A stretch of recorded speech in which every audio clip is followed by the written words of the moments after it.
Здравейте! Добър ден, добро утро. Идея нямам колко е часа, къде се намирам и... Къде се намирам? В Пукет. В Пукет дойдох сама. Хванах гората, самолета, един, втори и дойдох на мами ретрит. Много ми се спи. Днес е 28 юни. Тръгнах вчера на 27 сутринта. Летях през Абу Даби от Цюрих. Там имах около 2 часа престой, които прекарах в търсене на някакво гише, където да ми дадат бордна карта.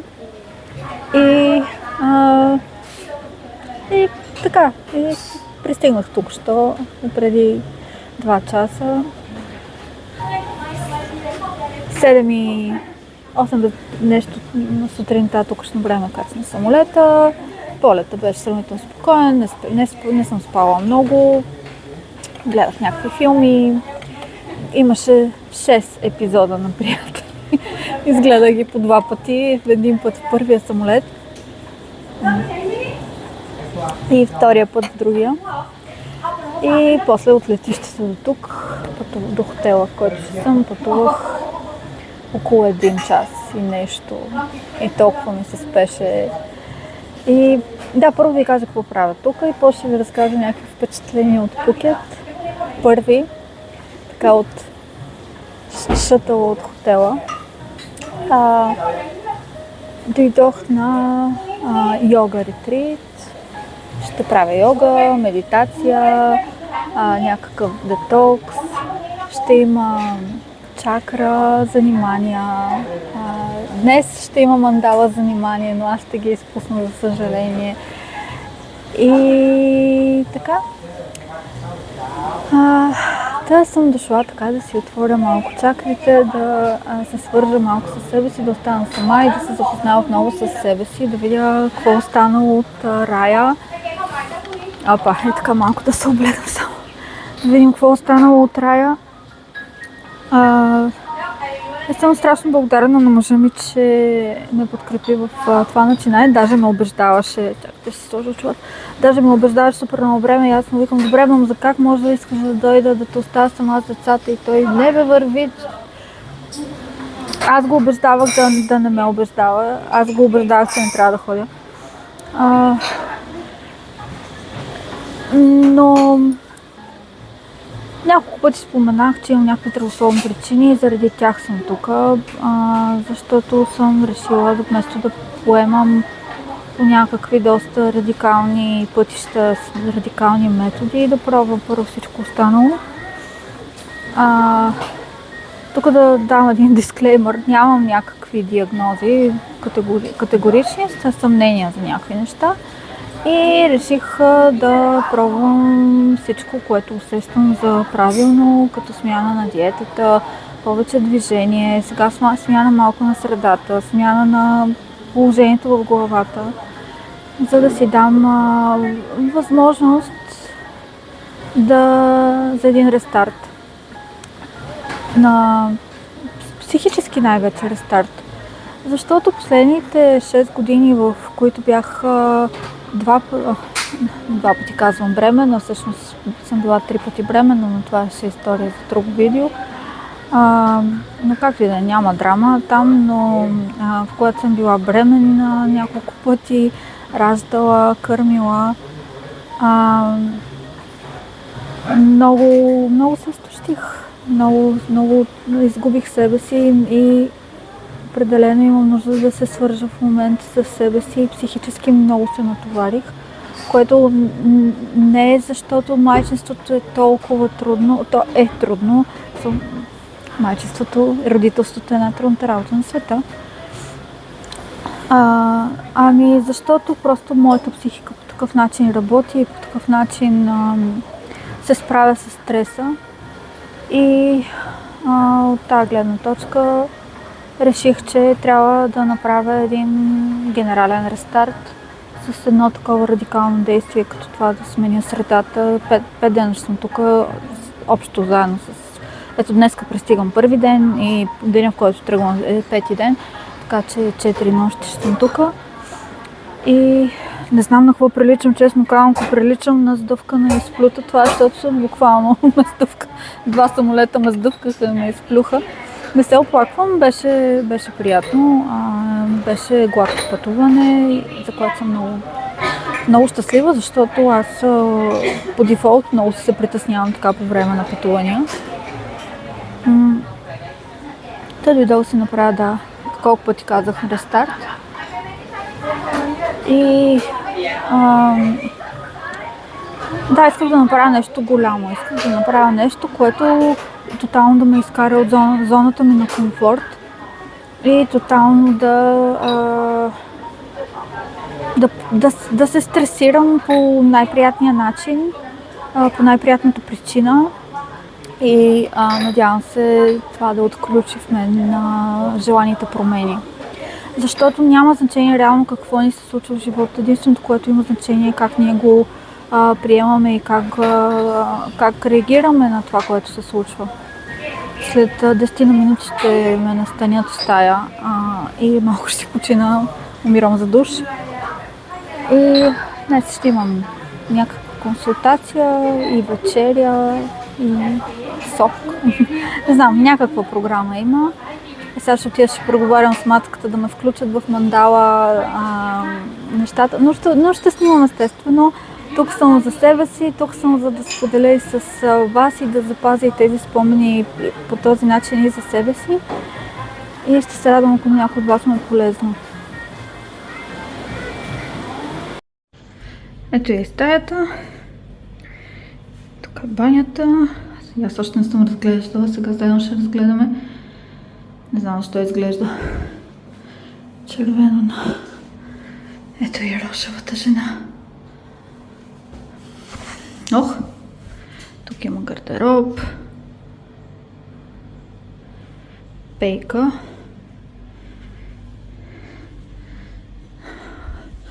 Огледало. Здравейте. Легло.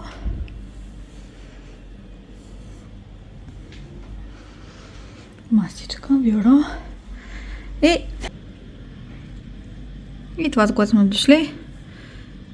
Басейна и гледката към океана.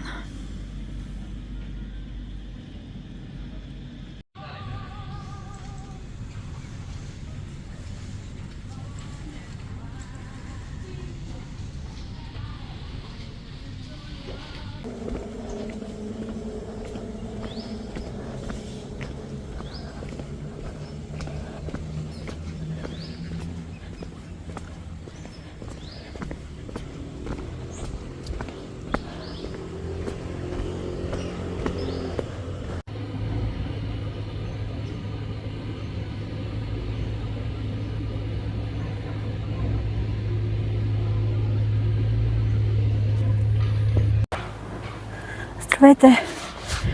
Днес е 4-тия ми ден в Тайланд, в Пукет. Не съм снимала нищо, освен какво хапвам.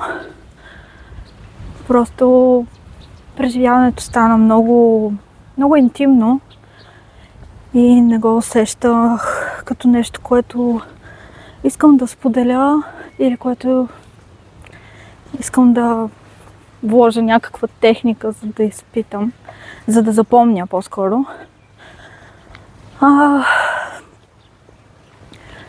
Но днес всъщност е първият ден, в който излизам извън хотела. В момента няма да мога да ви разкажа повече за йога ретрита, на който съм, но ще отделя време тази вечер или утре да споделя, да ви разкажа набързо какво преживях, през какво преминах.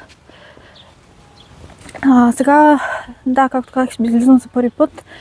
Отивам до магазина. 11 минути в посока ще ми е разходката.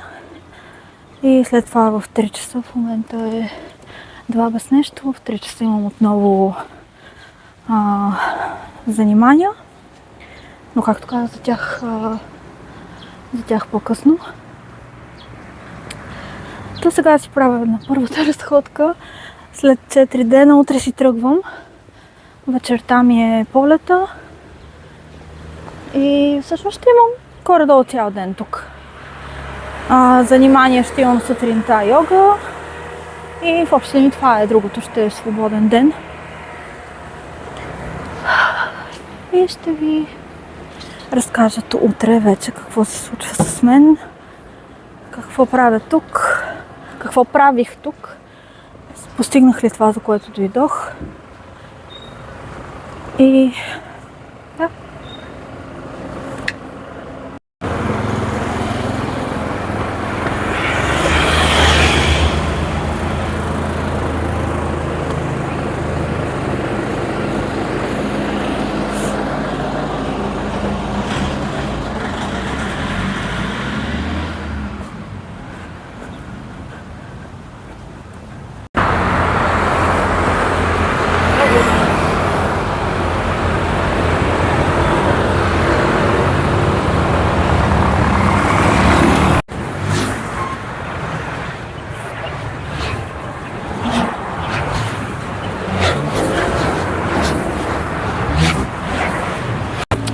Напазарувахме. Имаше няколко магазина и за сувенири, понеже не знам с какво време ще разполагам и какво ще мога да взема. Опа, нямаме. Какво ще мога да взема от някъде другаде, да взех някакви неща. Тук има една турба, тук има една турба и няма никакво място в багажа. Но, да. Сега ще ви покажа пътя към хотела. Очакваме един сериозен баир.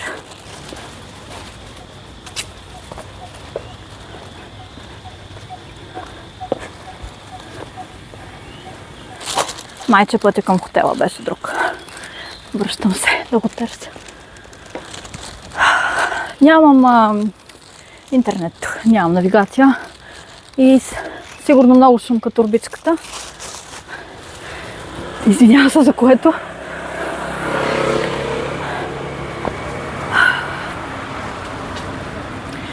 Втори опит, пътя към хотела. Гледам за някакъв знак, дали няма който да ни опъти, ама ще се оправим.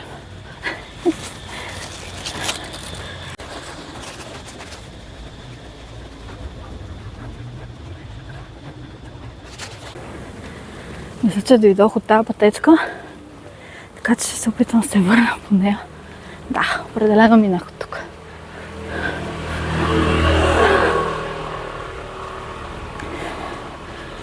Толкова е зелено и не е много слънчево и валеше няколко дена, но съм супер задъхана. Може ме прощавате. Има много пеперуди тук. Това, което ми направи впечатление. Предупредиха ни да си държиме вратите на стаите отворени заради маймуни. Ама ето кофе за буклук. И без това не може. Бях много така весела на идване, ама не беше по баир. Сега сме на баира. Ще видим къде ще ми умре настроението.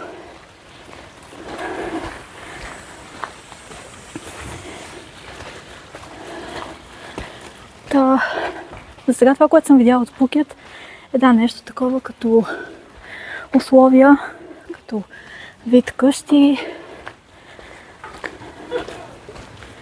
И някъде там е хотела. Добрата новина е, че не се изгубих. Лошата е, че ще умра на Тобер.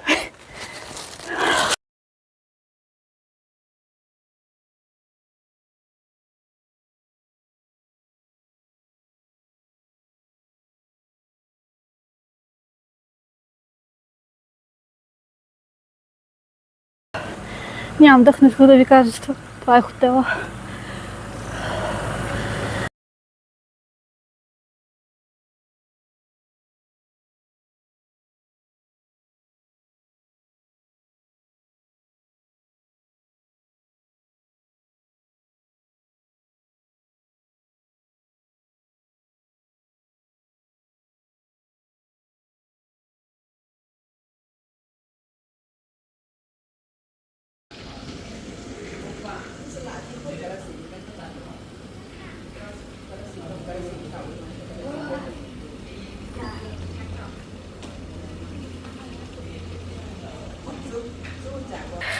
Сега ще ви така.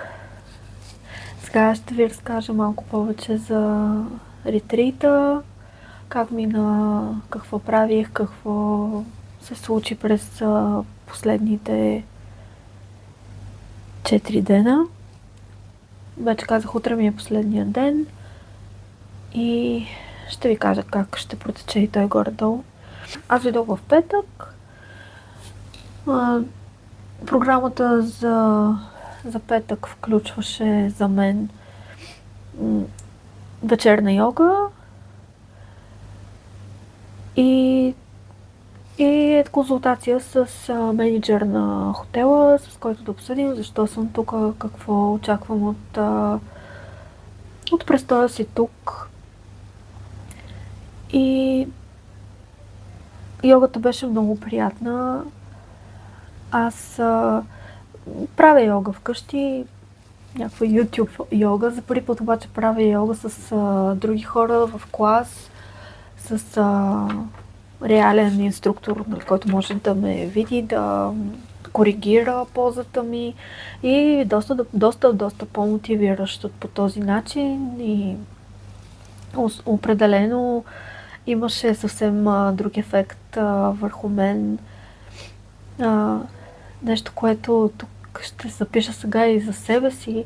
Мислех си, че изобщо не съм гъвкава, че всички други ще правят страхотни пози, ще изгледат страхотно, докато Инстаграма, докато правят пози. Но се оказа, че аз съм около средното, че и на моменти над средното ниво по гъвкавост и по справяне с позите. И това, което усетих вътрешно за себе си, е, че всъщност йогата не е състезателен спорт. Ами всеки открива себе си и това, което на него му е комфортно, и в това отношение това, което искам да си взема от тук, е със сигурност да правя йога сутрин и вечер, по колкото време ми е възможно, но има логика да е и сутрин и вечер. Тук това, което ни научиха, е, че сутрин правим йога заедно с слънцето. Йогата е горе-долу на събуждане, към 8 часа се прави, или малко след изгрев слънце, но да използваш енергията от слънцето сутринта и обикновено е по-лежерна, повече така за разтягане, и всяка сесия естествено завършва с медитация, с благодарност към себе си, че си отделил време да се погрижиш по този начин за себе си и за тялото си. И вечерните сесии са доста по-динамични и там вече става така по-трудничко. И често това, което откривам, е, че вечер съм доста изморена. Последните 3 дена вечер ставам доста изморена и даже днес ще пропусна вечерната йога. Сега ще ви кажа защо. В общи линии всички жили, които имам по краката, раменете, врата ме болят. Не само от йогата и разтягането около йогата, ами и от масажите. Сега ще ви разкажа и за масажите, като стигнам до тях, и реших тази вечер да си дам почивка. Дните вчера и днес бяха много дълги, много богати на преживявания и много емоционални. Хем очаквах, хем не бях толкова готова за това колко емоционално ще бъде това преживяване. Ще стигне до там. Да, първия ден направих йога и имах много приятна вечеря. Запознах се с едно момиче от Австралия. Хапнах... Даже не помня какво ще ви покажа. Мисля, че едното беше някакъв апетайзър с кариди, ловити в... къде оде? Нещо като фиде. Малко бяха безвкусни, но не беше лошо, и основното беше, мисля, че риба с сьомга с нудълс. На обяд също хапнах мисо супа с сьомга. Като цяло, тук цялото меню е много здравословно. На хотела не знам точно реално тайландската храна каква е. Тук опитваме неща, които със сигурност са модифицирани спрямо това да са по-здравословни, да се използват по-малко мазнини, по-малко сол, по-малко захар, даже никаква захар. Мазнините са от олио от авокадо, кокосова мазнина, кокосово мляко, се използва кокосова захар и така нататък. Не запомних всичко. Това беше първия ден. Аз доста рано окапах, така да се каже. Дойдох си стаята, взех си душ и чух се с семейството ми, с мъжа ми и с децата. И беше страшно дълъг ден и си легнах да спя. Ден втори беше Detox Day. Всеки ден тук на ретрита те си правят... Те си имат цяла седмична програма. Всеки ден е определен за някакво занимание. И аз всъщност си избрах кога да дойда спрямо дните от седмицата, на които искам да присъствам. И както казах на от предните включвания, тук съм за 5 дена, като първите 2 не се включвам в тази ежедневна програма, просто имам йога, зависимо от това, когато пристигна сутрин на йогата, утре, когато тръгвам, когато дойдох, беше вечер, ме включиха в вечерната йога. Днес, както казах, си има някакви занимания определени и първият ден беше детокс ден, сутринта имаше йога, след това закуска и преди обяд имаше 2-часов workshop на тема здравословно хранене. По време на детокс деня храната, която консумирахме, не беше от менюто, а беше специално направена като меню за детокс деня. На закуска беше смути купичка, ще ви покажа. Беше много вкусна, много засищаща закуска. Липсваше ми кафето, но се справихме. Имахме и преди йогата още сутринта ни дадаха зелен сок за пречистване на организма, за детоксикация. След това пихме 3 сока по време на самия workshop. На обяд хапнахме... Не помня какво. Сега ще ви покажа какво. Беше малко безвкусно. Не знам дали зад мен се вижда океана, но за това седнах тук на прозореца. Не само заради вас, аз също исках да си запомня тази гледка. Защото след workshop-а, който беше между 10:30 и 1, имах в 2 часа всъщност масаж на абдоминал масаж на български. Какво е това сега? Масаж на корема. Тук, където са червата. Доколкото разбрах, този масаж беше следва китайската традиционна медицина. Беше доста болезнен, няма да лъжа. След като вечеряхме, имахме сауна и ледена вана. За първи път влизам в сауна и за първи път влязох в ледена баня. Впечатленията ми са положителни, почувствах се добре, естествено беше голямо мокро преживяване. Не знам откъде идваше мокрото, дали от мен, дали от сауната, но всичко беше едно, нямаше абсолютно никакво значение. След сауната да влезеш в ледената вана беше много интересно преживяване. Буквално идеята, поне това, което на нас ни казаха да направим, е да се потопим и да излезем, примерно за няколко секунди. И така го повторихме 3 пъти. Сауна, ледена вана. И по време на workshop-а си направихме домашен скраб за тяло, който също има детоксикиращи свойства. Имаше глина, някакъв вид сол и нещо за аромат. Това, което се случи, беше, че аз след глината се изринах.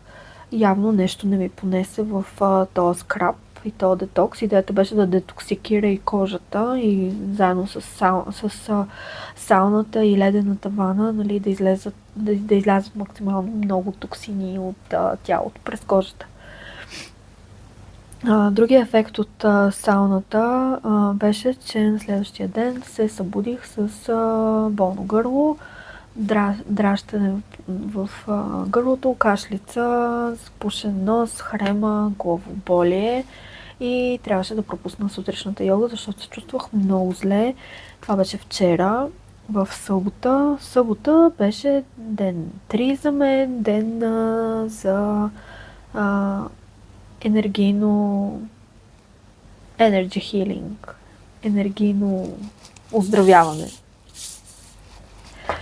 Това всъщност беше и най-емоционалният ден от ретрита за мен. Сутринта естествено имаше йога, но аз както пропуснах, защото дори леко ме втрисаше. Това беше и първата закуска, нормална закуска в хотела, която имах, защото предния ден беше детокс и не закусвахме, но закуската беше много приятна. На бюфет беше, отиваш и си избираш каквото ти се хапва, имаше много плодове, прясно кафе, няколко 4 вида мляко, имаше и разни такива печенки неща. След закуска имаше програмата включваше медитация. След това имах тайландски масаж. На предната вечер бях чула доста страшни неща за този масаж и не знаех какво да очаквам. Всички казаха, че е много полезен и така аз си бях понаплашена, защото като цяло съм дошла да си почина, не да ме тормозят и вече предния ден леко ме потормозиха с диетата, която аз дори бях окей да няма нищо за ядене. Вечерята беше страшно безвкусна, почти травмираща. Аз съм фен на здравословното хранене, опитвам се да го инкорпорирам в диетата си, нали, да ям възможно най-много здравословни по моите разбирания неща и възможно най-малко не здравословни такива, но за мен е важно и според мен е супер важно храната, която консумираме и да ни е вкусна, да ни е приятно да я консумираме. И здравословната храна определено не трябва да е безсолна, безвкусна и това е друга тема. Тайландския масаж беше всъщност приятен. Така аз не обичам да ме пипат по принцип. Не ходя на масажи. Това ми беше втория масаж след масажа предния ден, втория масаж в живота. Но мисля, че пак ще отида, защото той не е масаж и така да седнеш, не е спа масаж, както аз примерно си го представям за релаксация. Това е масаж, който помага на тялото да си задейства оздравителните процеси, премахва доста така инвазивно някакви жилички, които са стегнати и мускули, отпуска жили, мускули, стави, всичко. Имаше пукащи кокали, пукащи жили, но би го направила пак и най-вероятно пак ще го направя. И следващата част от деня беше доста емоционална. Имах рейки, което е енергийно оздравяване на тялото. Жената, която всъщност е менеджер на хотела, прави тази терапия, рейки терапия. Не знам дали така се казва, ще проверя на английски Energy Healing и Reiki Healing, мисля, че се казва. Не съм сигурна, ще проверя. И в рамките на 1 час тя активираше една по една чакрите на тялото ми и с идеята да види къде има някакъв блокаж в енергийните центрове на тялото, къде има някакви подсъзнателни неща, които държа, които ме дори разболяват и блокират енергията в тялото да тече по-свободно. И всъщност тогава това, което открихме като причина, няма да влизам в дълбочина, но това, което открихме като причина за моят евентуален здравословен проблем, беше доста така болезнено за мен да го чуя. Не, че е нещо ново, което никога не съм предполагала, но просто беше емоционално и също време много освобождаващо и отговора на тези въпроси, нали, кое е нещото, което психически ме тормози, което така се пренася и в физическото ми тяло като болест. Получих отговора на този въпрос и аз спокойно мога да тръгна от тук. Имам и вече план, по който да се справя с тези блокажи, с тези неща, които задържам в подсъзнанието си и в съзнанието си. И след вечерята имахме звукова баня, който пак е метод за лекуване с вибрации, което също беше страшно приятно. Всички неща, които изпитах като медитация, за мен бяха много освобождаващи, много заземяващи, много опознаващи ме. Да останеш по този начин сам със себе си, подкрепен от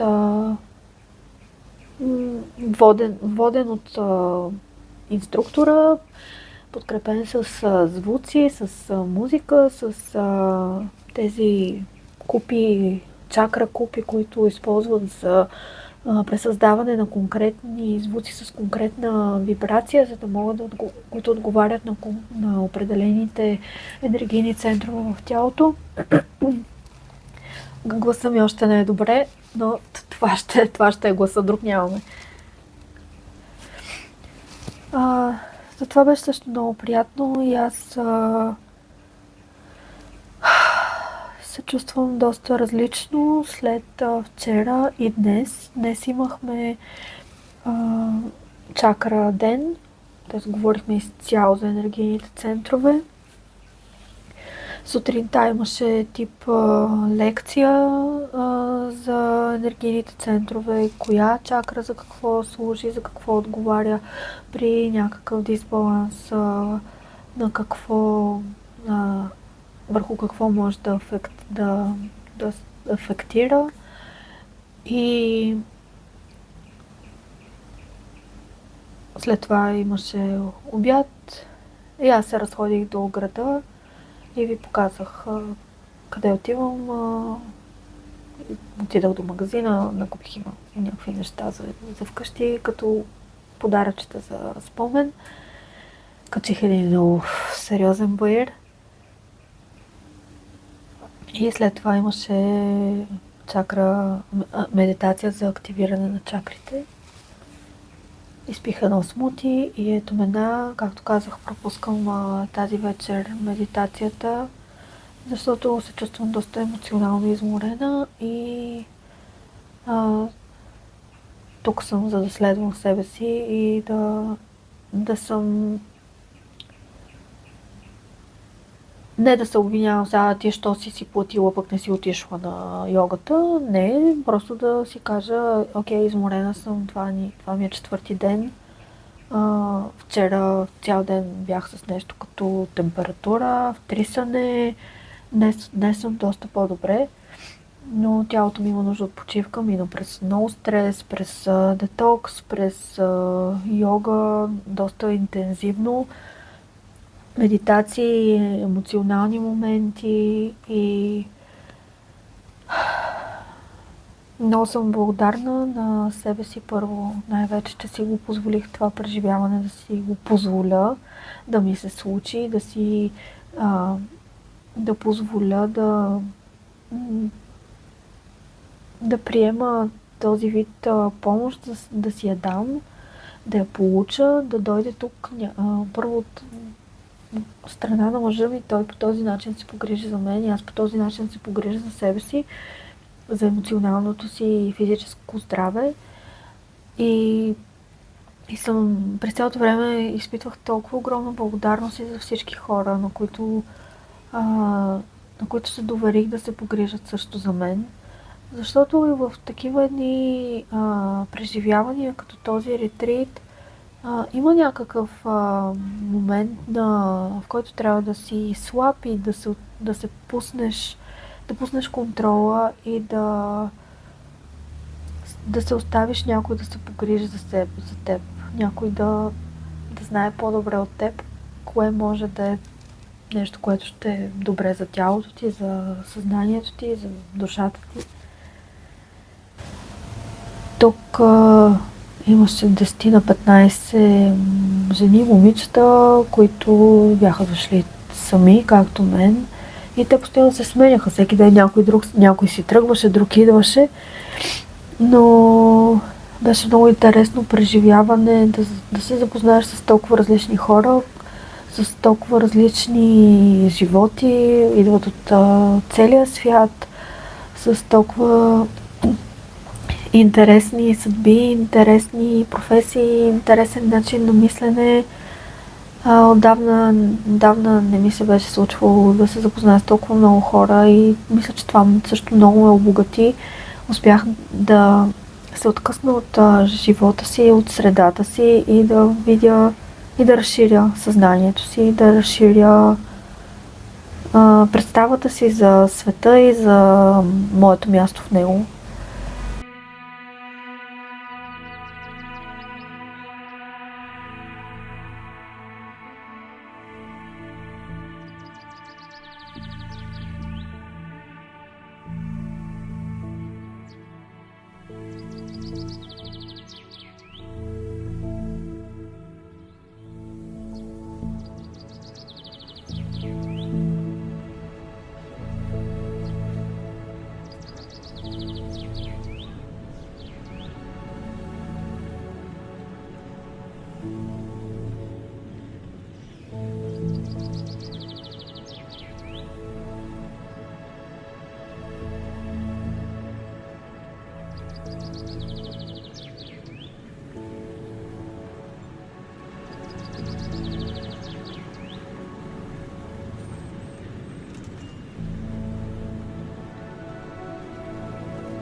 Пожелавам си пак да дойда тук.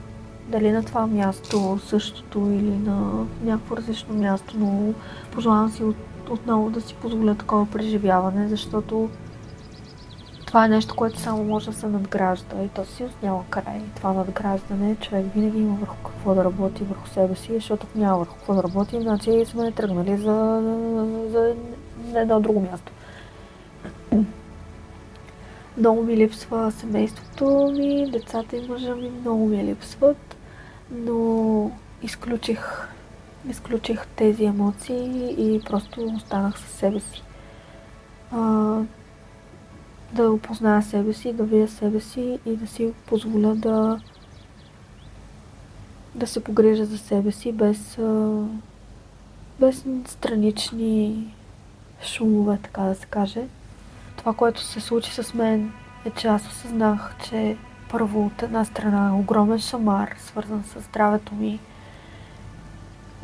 Нещо, което много ме приземи и ми даде реална представа за това, за важните неща в живота. Наистина важните неща в живота е, че ако аз сега в момента не се погрижа за себе си по всички възможни начини, по всички начини, по които съм се неглижирала до сега, нещата могат да не се развият добре за мен. И за семейството, за което съм така толкова отдадена и искам да се погрижа за тях, вече да не мога да го направя.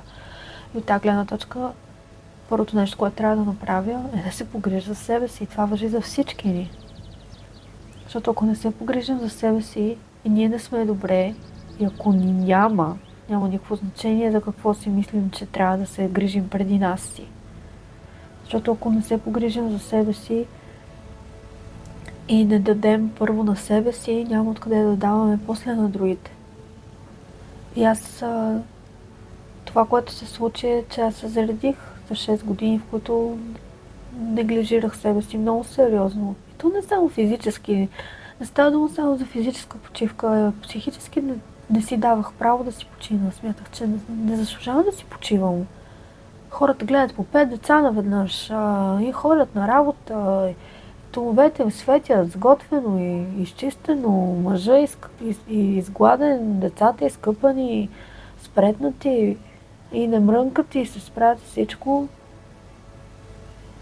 Да, обаче за мен това не работи по този начин. Аз съм достигнала лимитите си и съм пренебрегнала себе си достатъчно дълго време. И сега съм където съм, за да може да променя нещата. И пожелавам на всеки да стигне без крайни причини до идеята, че трябва да намери начин да се погрижи за себе си, да се погрижи за вътрешния си свят, за диалозите в главата си, за физическото си тяло, за психическото и духовното си тяло, за да може да сме възможно най-добра версия на себе си за себе си, най-вече, за да живеем възможно най-леко и лесно със себе си и да можем възможно много да дадем от тази грижа и любов, която искаме да дадем и на другите, но да идва от правилното място, не от място, което в един момент ще се изпразни и ще почне да ни разболява. И благодаря, че гледахте и ще се видим в следващите ми видео.